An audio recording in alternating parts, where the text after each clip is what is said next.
तुर महिमाला कतका करो मैं बखान। ऐसन भक्ति जगा देते देवा रहे तोर चरण मोर परान।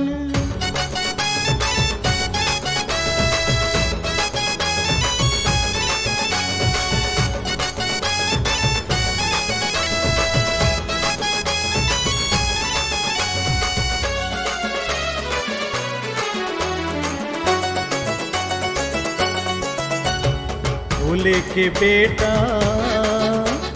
देवा रे देवा, हाँ भोले के बेटा देवा रे देवा। जेकर पूजा होते सब ले आघू, गाँव शहर माँ गली गली माँ आगे आगे हमर गणेश बाबू। गाँव शहर माँ गली गली माँ आगे आगे हमर गणेश बाबू। भोले के बेटा देवा रे देवा, जेकर पूजा होते सब ले आघू, गाँव शहर माँ गली गली माँ आगे आगे हमर गणेश बाबू। हाँ गाँव शहर माँ गली गली माँ आगे आगे हमर गणेश बाबू।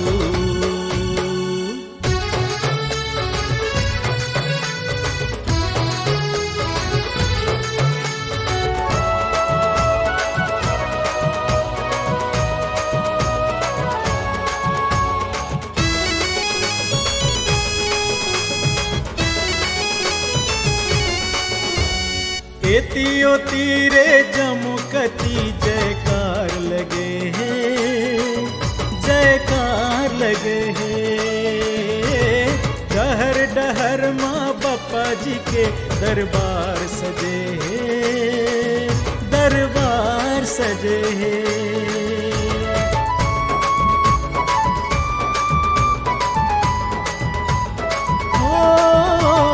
एतियो तीरे जमुकती जयकार लगे हैं, जयकार लगे हैं। डहर डहर माँ बापा जी के दरबार सजे हैं, दरबार सजे हैं। गौरी के प्यारा शिव के दुलारा, हाँ गौरी के प्यारा शिव के दुलारा। जेकर पूजा होते सब ले आघू, गाँव शहर माँ गली गली माँ आगे आगे हमर गणेश बाबू, गणेश बाबू। गाँव शहर माँ गली गली माँ आगे आगे हमर गणेश बाबू।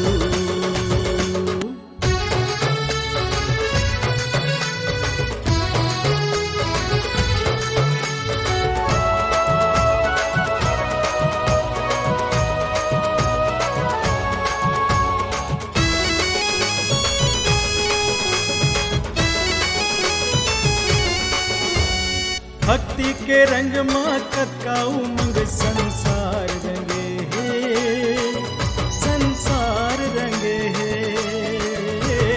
गणपति देवा बल बुद्धि के भंडार धरे हैं, भंडार धरे हैं।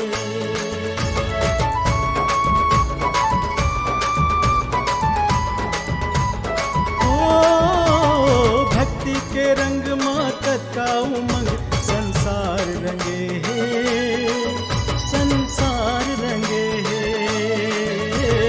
गणपति देवा बल बुद्धि के भंडार धरे हैं, भंडार धरे हैं। लड्डू के गोला भावत है ओला, हाँ लड्डू के गोला भावत है ओला। जेकर पूजा होथे सब ले आधू।